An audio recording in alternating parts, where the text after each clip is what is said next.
Welcome to the Education Marketing Leader podcast with Chris Raposo.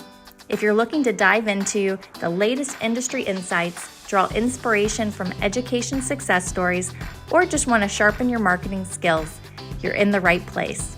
Here, we bring you a diverse range of voices from experts and leaders in the field, offering you a unique blend of professional development and practical strategies. Whether you want to understand your audience better, stay updated with the latest tech trends in marketing, or expand your professional network, we've got you covered. So while you're driving on your morning commute or winding down after a busy day, let's explore the dynamic world of education marketing together.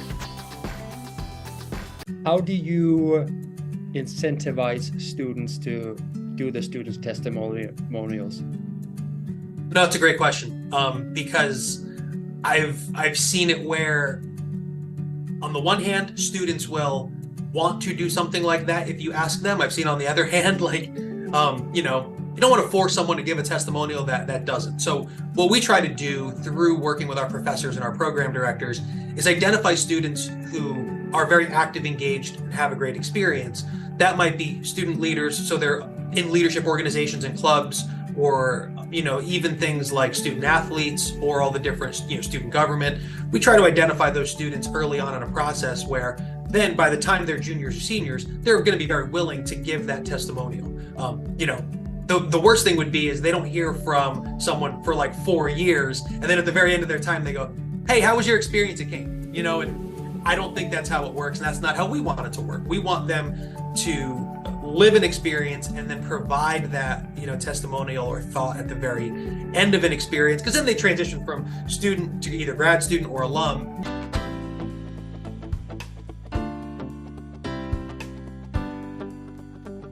Hello and welcome back, everyone, to another episode of the Education Marketing Leader with Chris Raposo. Today, I have the pleasure to welcome Eddy Occhipinti, for the Associate Director of Marketing from Kean University. Eddy, welcome to the show.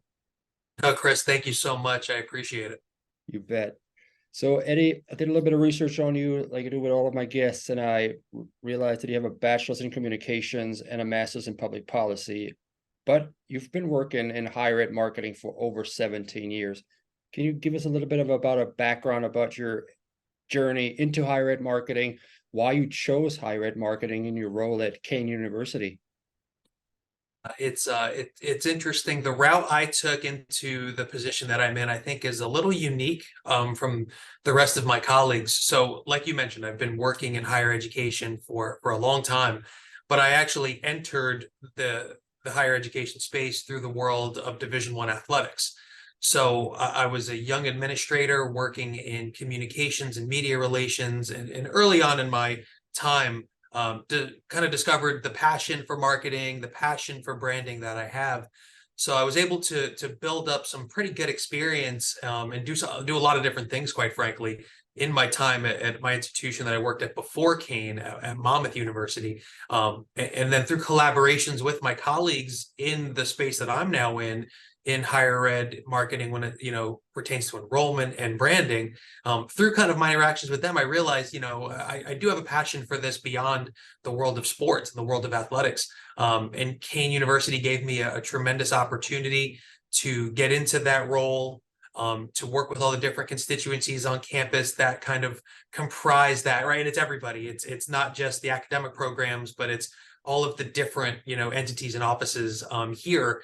And it's been remarkable. So again, my journey is, I think, a little different. I didn't come up through the world of admission or through the world, of kind of this side. I came up through athletics, but then was able to kind of come over and it's been a truly great opportunity. My coworkers at Kean are amazing. I know that you've spoken to, at least one of them here on the podcast. And so a different route, but I think some of those same principles that I was able to use and learn kind of on my journey up apply in this world. So it's definitely been fun to 1 year in at Kean, and it's going really well. I really enjoyed here. Awesome. Congratulations. Yes, I had Danielle Ford on the podcast a couple of months ago, and she was phenomenal. And you actually were a recommendation. So she thinks highly of you to invite you on my show. Eddy, you just briefly mentioned that you're involved with branding as well, and you're really good at that. And I can see that you're really good at that because behind you, you got the Kean University brand all across the desk. So I love that. So we are on brand to talk about branding at this episode. Can you help the audience understand, or can you define the brand of a college or university and why it does hold such a significant impact in a student's college decision process? Yeah, Chris, I feel like this topic is something that it's always been there, but I feel like it's kind of developed more traction, and I think it's got so much more attention recently, just because I feel like it's a word that people associate so much with everything, with their purchases, with the things that they align with, that it was kind of inevitable that it's going to make its way into into the higher education space. So, like you mentioned, I've got my Kean brand, up behind me. That's our Spirit K. And then that's actually the example of a billboard that we had on some of the major roadways here in New Jersey. But I always view brand, and it's the prism that I kind of took this role on with, as kind of a two-way street. I feel so much that an institution's brand, its core values, its mission, are inherently tied together, but that's only half of the equation. I feel like the other half of the equation is really listening to the people that have lived that brand for years, whether it's employees or faculty members or students or alums. And I know people hear that and they maybe don't even understand it, but it's such an evolving kind of thought that a brand isn't one set of one thing. It's not like, hey, here's Kean's brand, you either like it or you don't. Kean's brand, in my opinion, and really every institution's brand, is so unique to the individuals that are the ones that are living through it every day. In my time here, and even before I came to Kean and being familiar with the institution and individuals that went here and worked here, you heard certain things. You would hear commonalities in the way people talked about Kean and about our institution. And that's really the kind of grassroots development of a brand, right? It's how your audience and how the people that work there and go to school there are listening and are kind of internalizing the messaging that you put out. So when you start hearing words like, that institution really cares about me, that institution is a supportive one, that institution really looks out for myself and my classmates, well, then you start kind of getting into the details with what does that mean? And it's the support structures that are in place. It's the faculty that are kind of go above and beyond and that look out for our students' best interests. It's an administration, quite frankly, that understands the needs of their students, their prospective students, their alums, their employees. It's a very kind of, there's so many layers to the onion when you talk about it. But I think the biggest takeaway again is, are you being authentic in how you present yourself to your audiences? Every school can say probably a lot of the same things, but can you take the things that make your institution special and unique, convey that in a way to your audience that is easily understandable and also relatable? And then also on the other side of that, can you listen to them and make sure that your brand is constantly evolving to kind of meet the needs of your audiences? And in a very short time here at Kean, I think not just me, but my team and everyone else that works in the office I work in university relations does a really good job of that, and making sure that all of the messaging that we put out makes sense and that it's relevant and that it's topical to the audiences that we're trying to serve. Yeah, I love that answer. I was just at the AMA for Higher Ed Marketers in Chicago, and I walked around the exhibit hall as a fellow exhibitor, and there were a couple of vendors that had brand accessories out there, like stickers and whatnot. And I went to the University of Florida, and I saw a bunch of Gator stuff, and I have the brand affinity for University of Florida. So as soon as I saw that Gator, I had a certain feeling towards that, right? I was like, oh, I'm part of this, right? The Gator Nation is everywhere. It's the tagline. And I'm over here in Chicago and I see my college brand, and I just felt good about that. And I had to actually approach the guy who worked at the booth. I said, hey, I went there. Like, I'm marketing this school, even though I'm no longer there, but still, you have that brand loyalty to your alma mater. So that's why that's so important to have a strong brand. So let's talk about Kean, though. In what ways have you seen effective branding influence a student's perception and ultimate choice to where they want to go to college? I recently saw a post by Kean University that you partnered with the New Jersey Devils and you're in New Jersey. Does that sway people maybe when they see this big brand like the New Jersey Devils partnering with Kean, that maybe something, hey, maybe I want to go there? Yeah, I feel like it's definitely part of kind of the package I think that Kean presents to not just publicly. It's not just, hey, look what we're doing, but it's also some of the great things that are tangible and that we offer to students. But I do see that Florida brand behind you, by the way. So I know that you kind of share that same interest that I do. If you're passionate about a place, it's going to make you want to live that brand. And quite frankly, the person at Florida who does what I do would see that, and that would make their day. That would be great. When it comes to Kean, when it comes to the way that Kean kind of aligns itself with other brands, that the way that we market ourselves, I feel like it comes from a place of, we have a certain aesthetic. We like to look a certain way when it comes to our ads, when it comes to the marketing materials that we put out. And that goes hand in hand with the image that we're trying to portray, but also it's going to be a unique and authentic message. We use our own students in a lot of our campaigns. We like to, and that comes from my vice president, Karen Smith, in university relations. That's a directive from her that we all not only agree with, but believe in, and that we want to make sure that message, like if you see a Kean message, that it is an authentic one. You mentioned the partnership with the Devils. All of the partnerships that we have, and we're very lucky to have a president who is supportive of this.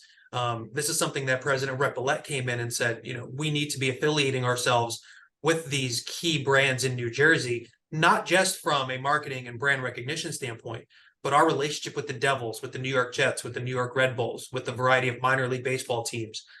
They all have a component to them that benefits the students. So, for example, with the New York Jets, we offer a class where students can take kind of a PR campaign class. And then at the end of the semester, they'll present to the New York Jets front office representatives in MetLife Stadium what their presentations are. We're exploring similar things, and we're going to do similar things with the Devils.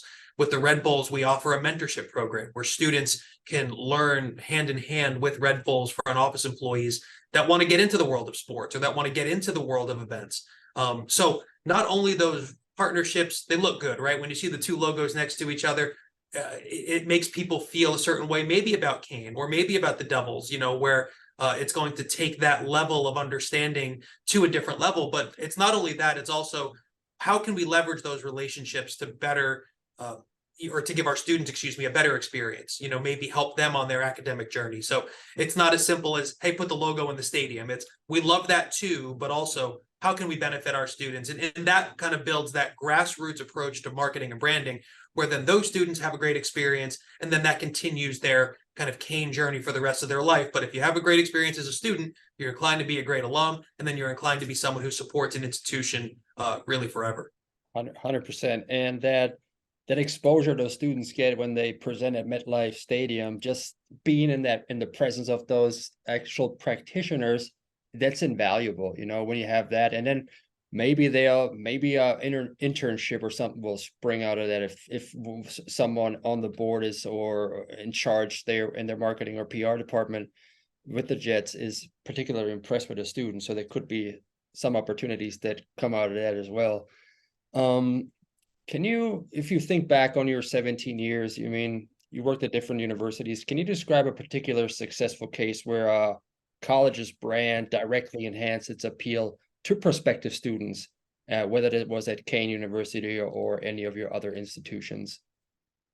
Yeah, I really feel like I want to draw from the Kean experience, because in a very short amount of time in my time at Kean, in relation to really everyone else that works here, all my coworkers seem to once they get to Kean, they either went to school here and kind of stayed, or they discover it and they don't leave.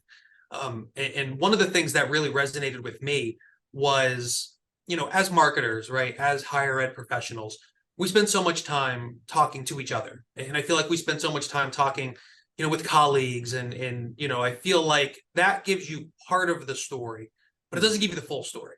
And early on in my time here, Kean has a slogan that we like to use that is a very intentional one that our president believes in and everyone believes in, and it's Cougars Climb Higher. And you can use that in a variety of ways. Kean, Cougars climb higher together, but the essence of it is Cougars climb higher. So early on, we went through a series of conversations with key stakeholders, right? It was with current students, alums, different departments on campus, external partners as well, alums and board members.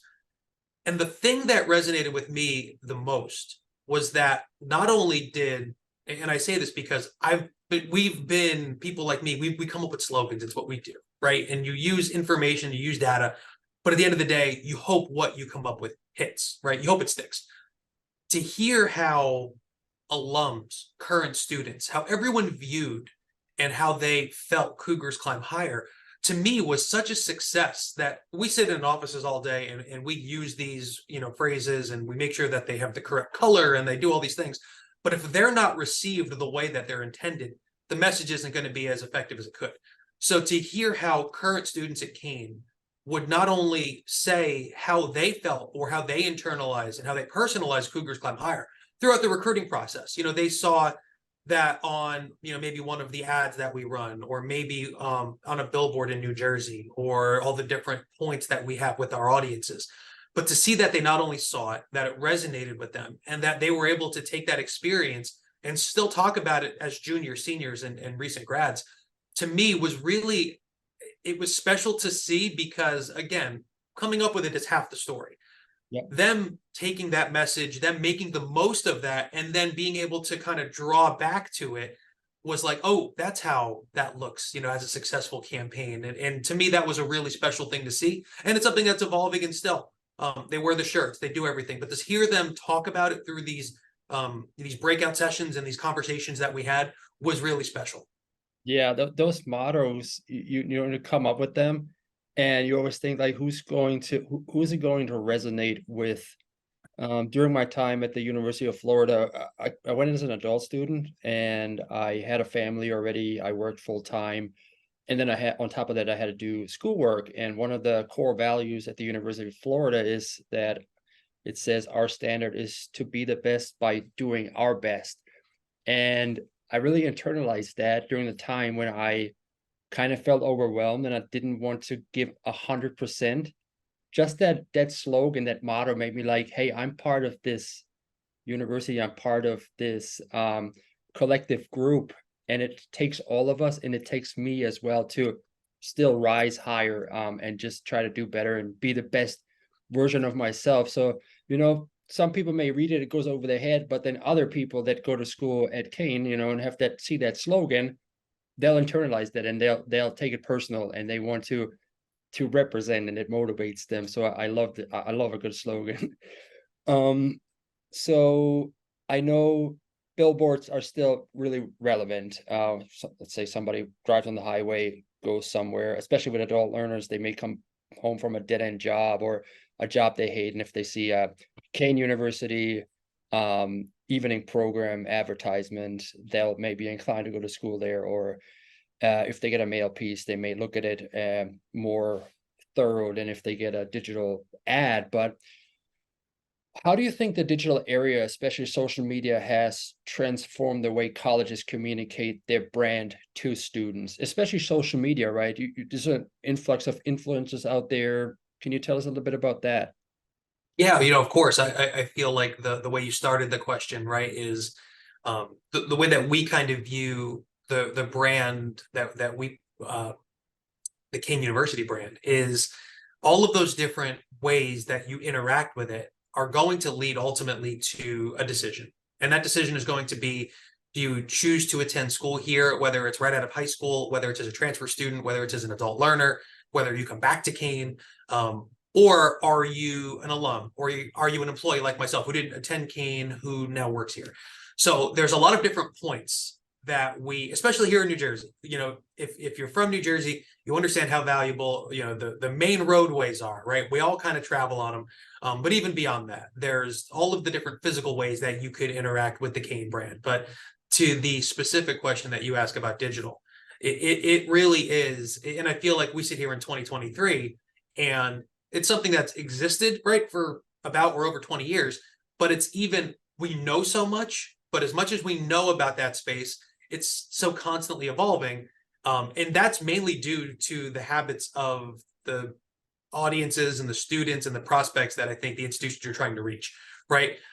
When I was in school, right, Facebook had just started. So social media was in its infant stages, but now with how savvy these prospective students and current students are I think they're smarter when it comes to how to decipher what they're seeing, right? So it speaks to the message of authenticity. I think the average, let's say, prospective student, whether they're 15 or 25 now, they know what they're looking at. They can tell, hey, this is an ad. I can tell what an ad is. I know maybe I'll understand it, but maybe I don't really care to understand it. So I can either keep scrolling or I can kind of move on to the next thing. I feel like the more that you can put out there that what your brand is authentic and that you're reaching that audience in the way that they want to be reached, it's better. Prime example. We work with a digital marketing firm who is a tremendous partner of ours, who works hand in hand with myself and Danielle, who you mentioned, and my team in terms of how we market ourselves digitally to our prospects and to folks that want to come to Kean. And we have conversations all the time about what works best. And it all comes back to authenticity.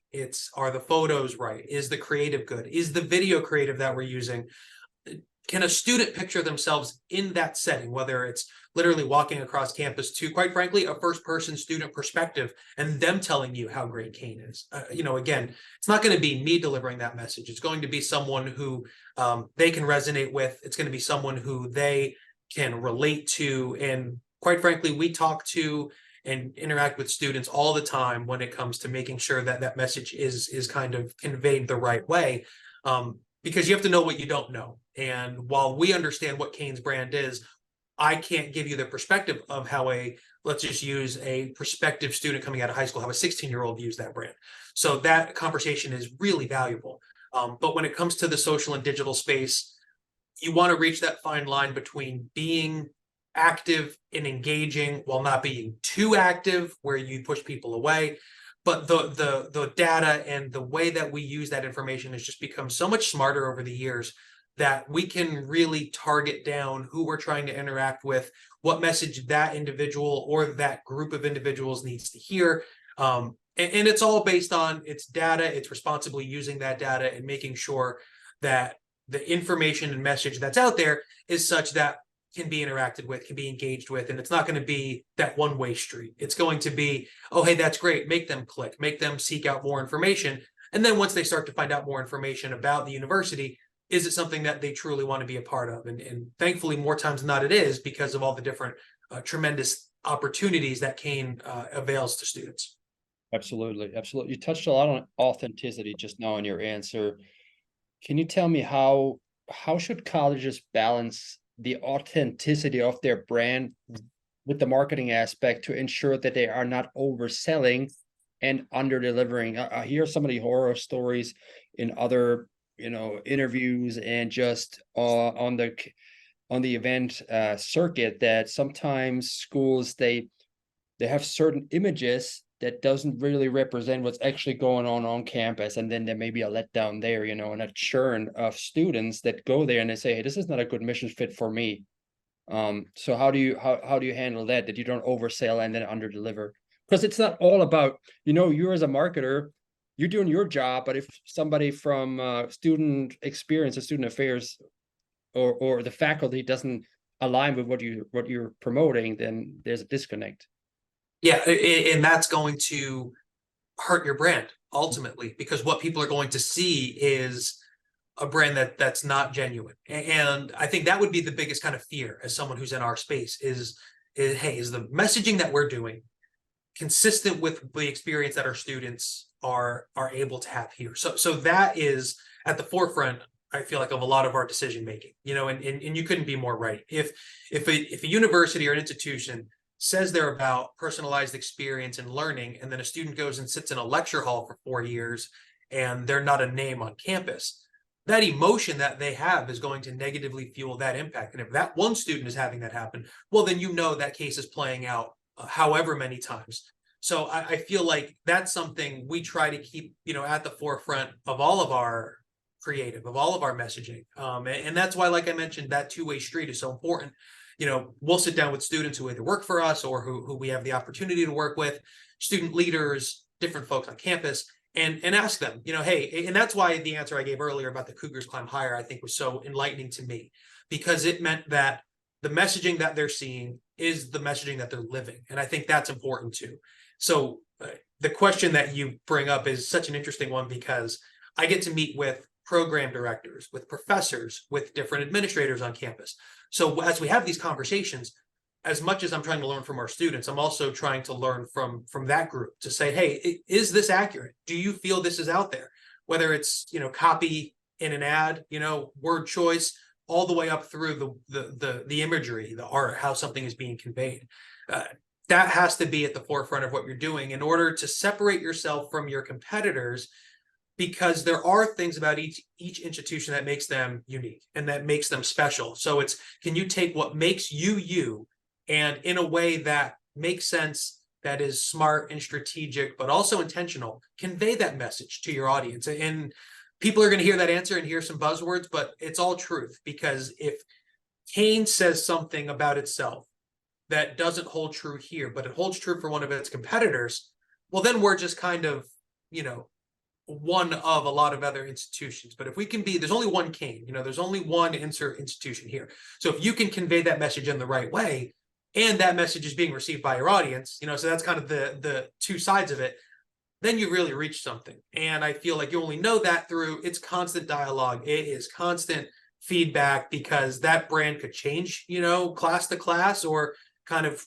president to president, but also it's something that if you don't make sure that you're always at the forefront, I have it on a note and a notepad in front of me right here that always says that, and I feel like that is the only true way to make sure that your message is resonating with your audience. And I feel like they were doing that here for a very long time, which is why Kean has the reputation that it has.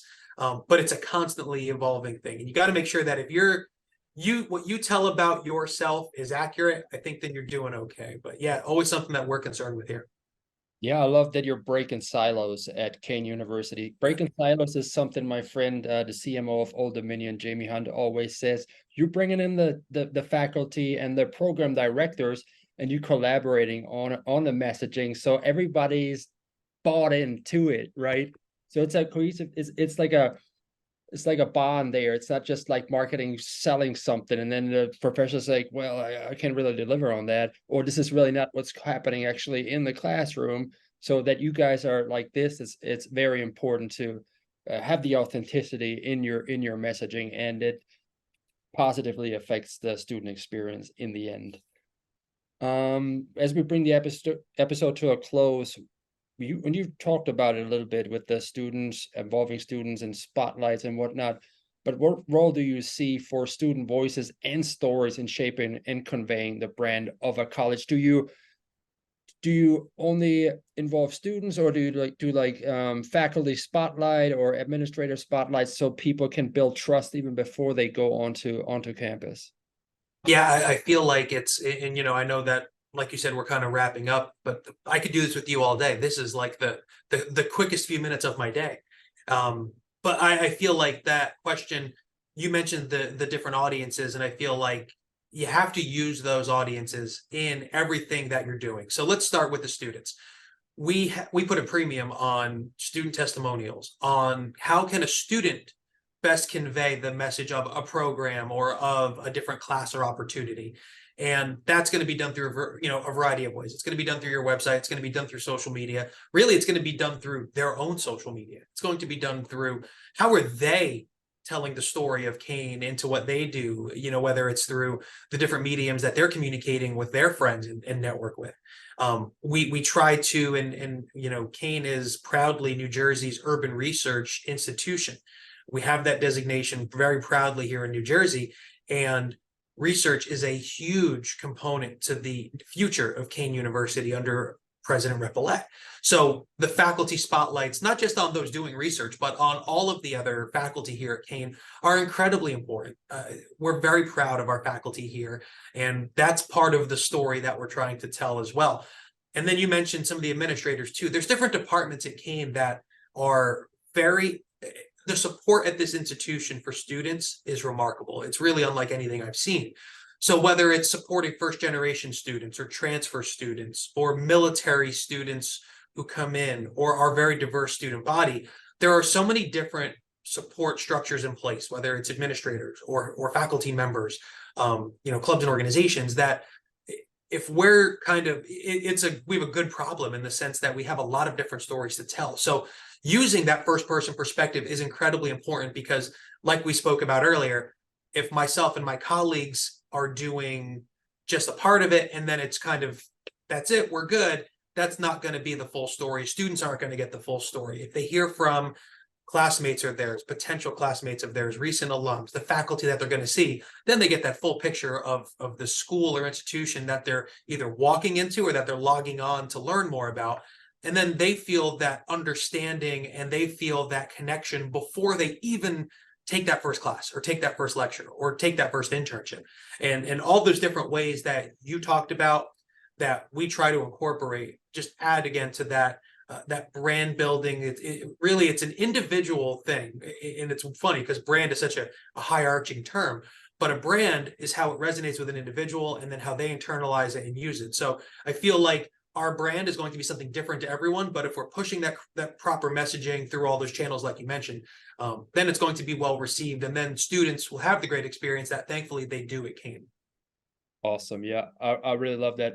Real quick, how do you incentivize students to do the students' testimonials? No, it's a great question. Because I've seen it where, on the one hand, students will want to do something like that if you ask them. I've seen on the other hand, like, you don't want to force someone to give a testimonial that doesn't. So what we try to do through working with our professors and our program directors is identify students who are very active, engaged, and have a great experience. That might be student leaders, so they're in leadership organizations and clubs, or even things like student athletes or all the different student government. We try to identify those students early on in a process where then by the time they're juniors or seniors, they're going to be very willing to give that testimonial. The worst thing would be is they don't hear from someone for like 4 years, and then at the very end of their time they go, "Hey, how was your experience at Kean?" And I don't think that's how it works, and that's not how we want it to work. We want them to live an experience and then provide that testimonial or thought at the very end of an experience, because then they transition from student to either grad student or alum, and then it's someone who is kind of engaged and active. We do sometimes put call outs for different things that we do in university relations, which is the department I work in, just in terms of all the different creative that we do. Through some of those, we unearth great stories of students who will say, "Oh, wow, I would love to be a part of this. This is great." So I feel like the Kean student, in my experience here, they don't need a lot of encouragement to do that. They're going to be more inclined to do it anyway. It's just, can we identify them, and put that message in the proper way? So we're very lucky in that regard, that the way that our students view their experience here, how they view the Kean brand, if you will, lends itself to wanting to tell that story to future generations. Yeah, I was part of one of those students that really loved my institutions, and so I'm always like happy to participate in a student spotlight or alumni where are they now spotlight. So Right. and the way they found me was through social listening, because I told my story about the university, so I tagged them and they were like, well, this is basically an open invitation. If somebody tags your school, reach out. They're more than happy to be a part of your messaging there. As we bring the episode to a close, what is one piece of advice you'd give a higher ed marketer about building an authentic brand? Yeah, it's a great question, and it's probably a question we could do a whole other episode on, right? I feel like the one piece of advice is, it's really hard, right? You have to be willing to listen. I think that's one of the once you kind of understand that, and people that do what I do, we are, brand practitioners, right? We're marketers, we're all storytellers, but really everyone at a university is a marketing person, because you're either recruiting students, you're trying to retain your students, or you're teaching your students. I think the one thing, it's really hard to kind of nail down one thing, but it's be willing to listen to all of the different colleagues that you have to help inform your decisions and your practice when it comes to putting that brand out there. Again, it's like we spoke about earlier. If the messaging that we're putting out isn't consistent with the experience of our students and faculty, then it kind of fails. I feel like it's got to be there, but also, if I could put the specific brand hat on, it really is that message of consistency. You know, if you're sitting there and changing who you are every 2 or 3 years, well, you're going to struggle to develop a long-standing brand that people can be loyal to and build trust in. I'm going to give you I talk a lot, right? So I can give long answers, but it's got to be listen. It has to be willing to listen to your current students, to your prospective students, to your administration. You know, be willing to sit there. You know, everyone hears the directives from higher administration, but you got to do a lot of listening and then get together with your team and then be able to put that messaging together in something that makes the most sense. And you know, it's an evolving thing, right? There's no set answer. If we do this interview in a year, it could be very different how we're kind of viewing it. Similar principles, maybe different practices that we use. But I feel like that's probably the best piece of advice that I would give. But if we see each other at a conference, we'll probably talk for 3 hours about something else too. I would love that, Eddie. I would love that. So how can people connect with you to learn a little bit more about you or Kean University? Yeah, you know, I think probably the easiest way is LinkedIn. You know, I think we're all there. I've got a very long last name, but once you start typing it out, it kind of comes up, you know, pretty easily. I think LinkedIn's probably the best. You know, of course, across all of the social channels, but the easiest way to find that would be LinkedIn. And my email is on the Kean website as well. You know, it's kind of all over the place there. I try to not be a hard person to find. You know, I like to be accessible, whether a door's open in an office or, you know, an email or a DM comes in. I always love to, you know, collaborate with our colleagues across different universities and, you know, in this space. I've been fortunate enough to kind of have 2 different industries in my professional life, starting in the world of athletics and now, you know, being in, you know, higher ed marketing and higher ed brand management. So would love to connect with everyone, whether it's in person, whether it's digitally. You know, try to get out. You know, I'm not as good with getting to the conferences as you are. I need to get out there more, you know, and do that. But always love to connect with our colleagues, you know, any way that we can. Awesome. I will tag you in the recap so people can find you easily. Eddie, thank you so much for being part of the show today. You have a good one. Chris, thank you so much. Appreciate the work that you do in shedding a light on this. Thank you so much.